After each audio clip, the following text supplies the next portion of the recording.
మర్చిపోయినావు జ్యోతి. నీ తమ్ముళ్ళతోటి మీ అమ్మ నాన్నతోటి ఎన్నడూ నా గురించి తప్పుగా చెప్పలేదు. నేను రాజకీయంగా తిరుగుతుంటే నీ పని నువ్వు చేసేది చేసుకుపోయినావు.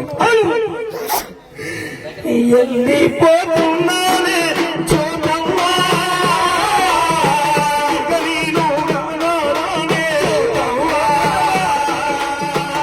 వెళ్ళిపోతున్నానే చూడమ్మా. నీ భర్త చంద్రపేట పోయింది అనుకుంటున్నావా? నీ భర్త నర్సంపేట పార్టీ ఆఫీసు పోయింది అనుకుంటున్నావా? అమ్మా, ఎటువైనా ఇంటికి తిరిగి వస్తాడు అనుకున్నావు కదా నీ ధైర్యం జ్యోతి. కాలే మండల